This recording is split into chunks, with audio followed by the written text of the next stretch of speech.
সমগ্র মানবজাতির জন্য পরম পুরুষ ভগবান শ্রীকৃষ্ণের সর্বশ্রেষ্ঠ উপহার হল শ্রীমদ্ ভগবদ গীতা। শ্রী শ্রী গীতাতে সরাসরি বা রূপকভাবে বুঝিয়ে দেওয়া হয়েছে মানব জীবনের গূঢ় অর্থ। ব্যাপক অর্থে গীতাই সমগ্র মানবজাতির জন্য পূর্ণাঙ্গ ও আদর্শ জীবন বিধান। শুধু তাই নয়, নিয়মিত গীতার স্পর্শ করা, গীতা পাঠ করা, গীতা মাহাত্ম্য অনুধাবন করাও অনেক বড় পুণ্যের কাজ হিসেবে বিবেচিত হয়। এছাড়াও আমাদের সমাজে প্রতিদিন গীতা পাঠ করাকে সনাতন ধর্মাবলম্বীদের নিত্যকর্মের অংশ হিসেবে মনে করা হয়। কেউ কেউ প্রশ্ন করতে পারেন, আমি তো লেখাপড়া জানি না, আমি সংস্কৃত পড়তে পারি না, বা আমি শুধু বাংলা সরলার্থগুলো পড়তে চাই, এতে কি গীতা পাঠের ফল মিলবে? আবার অনেকে বলেন, গীতা পাঠ করার জন্য কোথা থেকে শুরু করব, কিভাবে শুরু করব, এগুলো না জানার কারণেই গীতা পাঠ করা হয়ে ওঠে না। এগুলি ছাড়াও আমাদের জটিল মনের উৎপাদিত নানাবিধ সমস্যাকে আমল দিতে গিয়ে আমরা গীতা বিমুখ থেকে যাই। শ্রীমদ্ ভগবদ গীতা একটি নিত্য পাঠ্য গ্রন্থ। অনেকে আছেন যারা খুব ছোটবেলা থেকে গীতা পাঠ করে থাকেন, তবে কে কতবার গীতা পাঠ শেষ করেছে সেটা কিন্তু বড় ব্যাপার নয়। বড় ব্যাপার হলো কে কতটুকু বুঝে পড়েছে। বলা হয়ে থাকে, যদি গীতার একটা শ্লোকেরও মর্মার্থ কেউ বুঝতে পারে, তাহলে তার জীবনে আমূল পরিবর্তন সাধিত হয়। গীতা আমাদের শেখায় কিভাবে আমরা জীবনে চলবো, কিসের উদ্দেশ্যে আমাদের এই জীবনের পথ চলা, কিভাবে মোক্ষ লাভ সম্ভব ইত্যাদি। আমি আমার অভিজ্ঞতা থেকে বলতে চাই, যতদিন যাবৎ গীতা পড়া শুরু করেছি, একটু অন্যরকম উপলব্ধি করতে শুরু করেছি। পশু পাখি থেকে শুরু করে সকল সৃষ্টির প্রতি একরকম মায়া কাজ করতে শুরু করেছে। আমাকে ভাবতে শিখিয়েছে, মনে প্রশ্ন জাগ্রত হতে শুরু করেছে, আমি এই পৃথিবীতে কেন? শ্রীমদ্ ভগবদ গীতা শুধু পাঠ করলেই হয় না, উপলব্ধি করতে হয়। যতই উপলব্ধি হবে ততই জ্ঞানের আলো আসবে, সাথে আসবে প্রশান্তি। গীতা আমাদের পথ চলতে শেখায়, তাই তিনি মাতৃস্বরূপা। এখানে প্রশ্ন করা যেতে পারে, গীতা পাঠ আমার জন্য কেন জরুরি? আমি শুধু এটুকুই বলবো যে প্রত্যেকের জীবনে একবার অন্তত এই বইটি পড়া উচিত। এখানে যা লেখা রয়েছে তার সবকিছুই আমার কাছে খুব বাস্তব বলে মনে হয়। জীবনের নানাবিধ সমস্যা, চিন্তাভাবনার সমাধান এই গ্রন্থে পাওয়া যায়। অথচ আজ থেকে কত আগে এই বই লেখা হয়েছে। আর যেটা সব থেকে ভালো লাগে, এই বইটি শুধুমাত্র হিন্দু ধর্মের ব্যাপারে লেখা নেই, সমগ্র মানব জাতির কথা আছে। যে কোনো ধর্মের মানুষ এই গ্রন্থ পড়ে উপকৃত হতে পারে। গীতা পাঠ করা এবং গীতা পড়া, এই দুটির মধ্যে কিন্তু বিস্তর পার্থক্য আছে। পাঠ বলতে বোঝায় শাস্ত্রীয় পাঠ বা শাস্ত্র নির্দেশিত নিয়ম মেনে পাঠ করা, যেমন স্নান করে শুদ্ধ বস্ত্র পরিধান করে পূর্ব বা উত্তর দিকে মুখ করে গীতা পাঠ করা। আর পড়া বলতে বোঝায় জ্ঞান অর্জনের জন্য পড়া। সেক্ষেত্রে যে কোনো ব্যক্তি যে কোনো সময় যে কোনো ভাবে গীতা পড়তে পারেন। অন্যান্য গ্রন্থের মতোই ভগবদ গীতাও পড়ার থেকে হৃদয়ঙ্গম করা ও আত্মস্থ করার দাম অনেক বেশি। মোট কথা হলো, গীতা পাঠ করতে যেটা প্রয়োজন সেটা হলো আপনার মনের একাগ্রতা এবং গীতা জ্ঞান আহরণের সদিচ্ছা। আপনি কোন ভাষায় গীতা পাঠ করলেন, আপনার উচ্চারণ কতটা শুদ্ধ, আপনি কোন অধ্যায় থেকে শুরু করলেন, বা আপনি কোন সময় গীতা পাঠ করলেন, তার থেকে অনেক বেশি গুরুত্বপূর্ণ আপনি গীতা পাঠ করে কতটুকু জ্ঞান আহরণ করলেন এবং কতটা ভক্তি ভরে শ্রীকৃষ্ণের মুখনিসৃত বাণী অধ্যয়ন করলেন। এই কারণেই জ্ঞানী ও সাধুরা বলে থাকেন, পরম পিতা তার জাগতিক সন্তানদের কাছে আনুষ্ঠানিকতা নয়, বরং ভক্তি আশা করেন। তাই সত্যি বলতে গীতা পাঠ করতে সাধারণ সুচিতা ও মনের পবিত্রতা ছাড়া আর কোনো কিছুরই প্রয়োজন হয় না। তবে আপনি যদি আনুষ্ঠানিকভাবে তথা কোনো অনুষ্ঠানে বা উপলক্ষকে সামনে রেখে গীতা পাঠ করতে চান, তবে আপনাকে কিছু সাধারণ নিয়মাবলী মেনে চলতে হবে। সেই নিয়মগুলিকে আপনাদের অবগত করানোর উদ্দেশ্যেই আমাদের আজকের এই আয়োজন।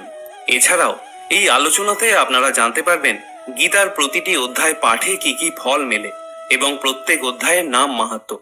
আশা করি সম্পূর্ণ আলোচনাটি আপনি মনোযোগ সহকারে শুনবেন। গীতা পাঠ করার জন্য পবিত্র মন এবং পবিত্র বস্ত্র পরিধান করে পবিত্র স্থানে আসন পেতে উত্তর বা পূর্ব দিকে মুখ করে বসুন। এরপর আচমন, বিষ্ণু স্মরণ, সূর্যার্ঘ্য, স্বস্তি বাচন, সংকল্প, আসন আদি ইত্যাদি কার্যগুলি পর্যায়ক্রমে সেরে ফেলুন। এরপর তিলক ধারণের পালা। উল্লেখ্য, তিলক ধারণ না করলে কোনো কর্মই পূর্ণতা পায় না, এমন মতবাদ প্রচলিত রয়েছে বৈষ্ণব সমাজে। আপনাদের সুবিধার্থে আমি তিলক ধারণের মন্ত্রগুলি স্ক্রিনে দিয়ে দিলাম, সম্ভব হলে লিখে রাখুন বা স্ক্রিনশট নিয়ে রাখুন। এছাড়াও গীতা পাঠ করার প্রতিটি ধাপ মন্ত্রসহ আমি স্ক্রিনে দিয়ে দিলাম। প্রথম ধাপে 3 বার বলুন ওম তৎসৎ। দ্বিতীয় ধাপে স্মরণ করুন গুরুদেবকে, কারণ গুরুই ব্রহ্মা, গুরুই বিষ্ণু, গুরুই মহেশ্বর। গুরুদেবের স্মরণে পাঠ করুন ওম অখণ্ড মণ্ডলাকারম ব্যাপ্তম যেন চরাচরম তৎপদং দর্শিতম যেন তস্मै শ্রী গুরবে নমঃ। অজ্ঞানতিমিরান্ধস্য জ্ঞানাঞ্জন শলাকয়া চক্ষুরুন্মীলিতং যেন তস্मै শ্রী গুরবে নমঃ। গুরুর ব্রহ্মা গুরুর বিষ্ণু গুরুর দেব মহেশ্বর গুরুরেব পরম ব্রহ্ম তস্मै শ্রী গুরবে নমঃ। গুরুমন্ত্র পাঠ করা শেষ হলে তৃতীয় ধাপে নিজের পিতামাতাকে প্রণাম করুন, কারণ পিতামাতাই আমাদের জাগতিক ঈশ্বর। পিতার প্রণাম মন্ত্রটি হল পিতা স্বর্গ পিতা ধর্ম পিতা হি পরম তপ পিতরি প্রীতিমা পণ্যে প্রিয়ান্তে সর্বদেবতা। এবার মাতার প্রণাম মন্ত্রটি পাঠ করার পালা। মাতা জননী ধরিত্রী দয়াদ্র হৃদয়া সতী দেবীভ্যো রমণী শ্রেষ্ঠা নির্দশা সর্বদুঃখ হরা। ওম শান্তি রূপং সমা রূপং স্নেহ রূপং শুভঙ্করীম সাক্ষাৎ ভগবতী দেবীং মাতরং তাং নমামহম। চতুর্থ ধাপে ভগবান শ্রীকৃষ্ণ ও রাধিকার প্রণাম মন্ত্র পাঠ করবেন। শ্রীকৃষ্ণের প্রণাম মন্ত্রটি হল ওম কৃষ্ণায় বাসুদেবায় হরয়ে পরমাত্মনে প্রণত ক্লেশ নাশায় গোবিন্দায় নমো নমঃ। হে কৃষ্ণ করুণা সিন্ধু দীনবন্ধু জগৎপতে গোপেশ গোপিকা কান্ত রাধাকান্ত নমস্তুতে। এবার শ্রীরাধিকার প্রণাম মন্ত্রটি পাঠ করুন। তপ্ত কাঞ্চন গৌরাঙ্গী রাধে বৃন্দাবনেশ্বরী বৃষভানু সুতে দেবী প্রণামামি হরিপ্রিয়ে। পঞ্চম ধাপে সরস্বতী ব্যাসাদি প্রণাম মন্ত্র উচ্চারণ করুন। নারায়ণম নমস্কৃত্য নরং চৈব নরোত্তমম দেবীং সরস্বতীং চৈব তত জয় মুদীরয়েৎ। ষষ্ঠ ধাপে হাত জোর করে ওম নমো ভগবতে বাসুদেবায় নমঃ এই মন্ত্রটি 3 বার পাঠ করে শ্রী শ্রী গীতাকে পুষ্পাঞ্জলি অর্ঘ্য নিবেদন করুন।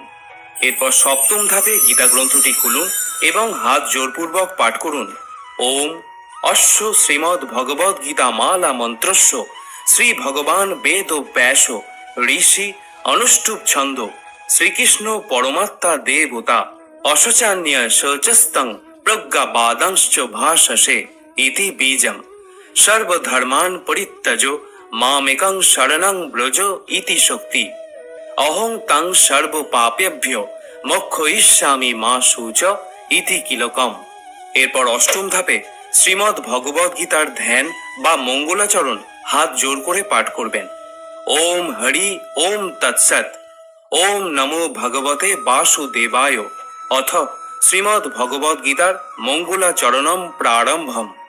ওম পার্থায় প্রতিবোধিতাং ভগবতা নারায়ণেন স্বয়ং ব্যাসেন গ্রথিতাং পুরাণ মুনিনা মধ্যে মহাভারতম অদ্বৈতামৃতবর্ষিণীং ভগবতী মষ্টাদশাধ্যায়িনীম অম্ব তাম অনুসন্ধধামি ভগবদ গীতে ভবদেশিনীম। এটি ছিল গীতার মঙ্গলাচরণের প্রথম শ্লোক। এরকম আরও 8টি শ্লোক তথা মোট 9টি শ্লোক নিয়ে গঠিত শ্রী শ্রী গীতার মঙ্গলাচরণ। যদি সম্ভব হয় তাহলে সবগুলি শ্লোকই পাঠ করবেন। মঙ্গলাচরণ পাঠ শেষ করে বলুন ওম ইতি শ্রীমদ্ ভগবদ গীতার মঙ্গলাচরণম সমাপ্তম। এরপর নবম ধাপে শ্রী শ্রী গীতা গ্রন্থখানি পাঠ করা শুরু করুন। ধরা যাক আপনি চতুর্থ অধ্যায়ের সপ্তম এবং অষ্টম শ্লোক দুটি পাঠ করবেন, তাহলে হাত জোর করে বলুন অথ শ্রীমদ্ ভগবদ গীতা চতুর্থ অধ্যায় জ্ঞানযোগ সপ্তম ও অষ্টম শ্লোক। এবার সংস্কৃত শ্লোক বলতে শুরু করুন। यदा यदा हि धर्मस्य ग्लानिर्भवति भारत अभुत्थानं धर्मस्य तदात्मानं सृजाम्यहं परित्राणाय साधूनां विनाशाय च दुष्कृतां धर्म संस्थापनार्थाय সম্ভবামি যুগে যুগে। সরলার্থ, হে ভারত, যখনই ধর্মের অধঃপতন হয় এবং অধর্মের অভ্যুত্থান হয় তখন আমি নিজেকে প্রকাশ করে অবতীর্ণ হই সাধুদের পরিত্রাণ করার জন্য এবং দুষ্কৃতকারীদের বিনাশ করার জন্য এবং ধর্ম সংস্থাপনের জন্য আমি যুগে যুগে এই ধরাধামে অবতীর্ণ হই। দশম ধাপ। এই পর্যন্ত পাঠ করে আপনি যদি গীতা পাঠ শেষ করতে চান তাহলে বলুন ওম তৎসৎ। ইতি শ্রীমদ্ ভগবদ গীতাসু উপনিষদসু ব্রহ্মবিদ্যায়াং যোগশাস্ত্রে শ্রীকৃষ্ণার্জুন সংবাদে জ্ঞানযোগ নামকং চতুর্থ অধ্যায় একাংশেন সমাপ্তম। এখানে বলে রাখি, যদি আপনি সম্পূর্ণ অধ্যায় পাঠ করে থাকেন তাহলে একাংশেন শব্দটির উচ্চারণের প্রয়োজন নেই। একাদশতম ধাপে শ্রী শ্রী গীতার মাহাত্ম্য পাঠ করুন। মনে রাখবেন, আপনি শ্রী শঙ্করাচার্য প্রণীত গীতা মাহাত্ম্য বা শ্রীল ব্যাসদেব কৃত গীতা মাহাত্ম্য বা শ্রী বৈষ্ণবীয় তন্ত্রসারোক্ত গীতা মাহাত্ম্য, যে কোনো মতের গীতা মাহাত্ম্য থেকে যে কটি ইচ্ছা শ্লোক সরলার্থ সহ পাঠ করবেন। দ্বাদশ ধাপে পরম পুরুষ ভগবান শ্রীকৃষ্ণের কাছে ক্ষমা ভিক্ষা করুন, কারণ কৃষ্ণন্তু ভগবান স্বয়ং ঈশ্বর পরম কৃষ্ণ সচ্চিদানন্দ বিগ্রহ অনাদিরাদি গোবিন্দ সর্বকারণ কারণম। ক্ষমা ভিক্ষা মন্ত্রটি হল ওম যদক্ষরং পরিভ্রষ্টং মাত্রাহীনং চ যদ ভবেৎ পুণ্যং ভবতু তৎসর্বং তৎপ্রসাদাৎ জনার্দন পূর্ণমদঃ পূর্ণমিদং পূর্ণাৎ পূর্ণমুদচ্যতে পূর্ণস্য পূর্ণমাদায় পূর্ণমেবাবশিষ্যতে। জয় গীতা, জয় গীতা, জয় গীতা। ত্রয়োদশ ধাপে শ্রী শ্রী গীতার 18টি গুহ্য নাম কীর্তন করুন। ওম গঙ্গা গীতা চ সাবিত্রী সীতা সত্যা পতিব্রতা ব্রহ্মাবলী ব্রহ্মবিদ্যা ত্রিসন্ধ্যা মুক্তি গেহিনী অর্ধমাত্রা চিদানন্দা ভবগ্নি ভ্রান্তিনাশিনী বেদত্রয়ী পরানন্দা তত্ত্বার্থ জ্ঞান ও মঞ্জুরি। এরপর 14 নম্বর ধাপে পঞ্চতত্ত্ব সহ তারক ব্রহ্ম মহানাম জপ করুন। জয় শ্রীকৃষ্ণ চৈতন্য প্রভু নিত্যানন্দ শ্রী অদ্বৈত গদাধর শ্রীবাসাদি গৌর ভক্তবৃন্দ। হরে কৃষ্ণ কৃষ্ণ কৃষ্ণ হরে হরে, হরে রাম রাম রাম হরে হরে। এরপর অন্তিম ধাপে শান্তি মন্ত্র উচ্চারণ করুন। সর্বে সুখীন ভবন্তু সর্বে সন্তু নিরাময়া সর্বে ভদ্রাণি পশ্যন্তু মা কশ্চিৎ দুঃখ ভাগ ভবেৎ। সকলে সুখী হন, নীরোগ হন এবং প্রশান্তি লাভ করুন, কেউ যেন দুঃখ ভোগ না করে। ওম শান্তি, ওম শান্তি, ওম শান্তি। এবারে আসুন জেনে নেওয়া যাক গীতার প্রতিটি অধ্যায় পাঠে কি কি ফল পাওয়া যায়। গীতার প্রথম অধ্যায় পাঠ করলে মানুষের মন পবিত্র হয়। দ্বিতীয় অধ্যায় পাঠ করলে নির্মলতা লাভ করা যায়। তৃতীয় অধ্যায় পাঠ করার ফলে সর্বপাপ দূর হয়ে যায়। চতুর্থ অধ্যায় পাঠ করলে ব্রহ্ম হত্যা এবং স্ত্রী হত্যাজনিত পাপ তৎক্ষণাৎ দূর হয়ে যায়। পঞ্চম অধ্যায় পাঠ করলে চৌর্য মহাপাপ দূর হয়। ষষ্ঠ অধ্যায় পাঠ করার ফলে মন্দ ভাগ্য বিনাশ হয়। সপ্তম অধ্যায় পাঠ করলে বুদ্ধির নির্মলতা লাভ করে। অষ্টম অধ্যায় পাঠ করার ফলে অখাদ্য ও অপেয়জাত সকল প্রকার পাপ দূর হয়। নবম অধ্যায় পাঠ করলে পৃথিবী দানের মতো পুণ্য ফল লাভ হয়। দশম অধ্যায় পাঠ করলে সর্বপাপ বিনষ্ট হয়ে শ্রেষ্ঠ জ্ঞান জন্ম হয়। একাদশ অধ্যায় পাঠ করলে ব্রহ্মজ্ঞান লাভ হয়ে মুক্তি লাভ হয়। দ্বাদশ অধ্যায় পাঠের ফলে বিশুদ্ধ ভক্তি জন্মে। ত্রয়োদশ অধ্যায় পাঠে জ্ঞান চক্ষুর বিকাশ হয়। চতুর্দশ অধ্যায় পাঠ করলে অশ্বমেধাদি যজ্ঞের ফলাফল লাভ হয়। পঞ্চদশ অধ্যায় পাঠ করলে নির্মল জ্ঞান লাভ করে যোগী হওয়া যায়। ষোড়শ অধ্যায় পাঠ করলে মনুষ্য সংসার বন্ধন থেকে মুক্তি লাভ করে। সপ্তদশ অধ্যায় পাঠ করলে রাজপেয় নামক যজ্ঞের ফল লাভ হয় এবং অষ্টাদশ অধ্যায় পাঠ করলে জ্ঞানরূপ অগ্নি দ্বারা পাপকে দূর করা যায়। এরপর ভগবদ গীতার নাম মাহাত্ম্য শ্রবণ করবেন।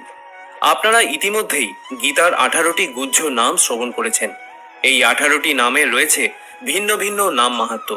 এই নাম মাহাত্ম্য নিয়ে একটি বিস্তারিত ভিডিও আমি ইতিমধ্যেই পোস্ট করেছি, যার লিংক আমি এই ভিডিও শেষে দিয়ে দিলাম।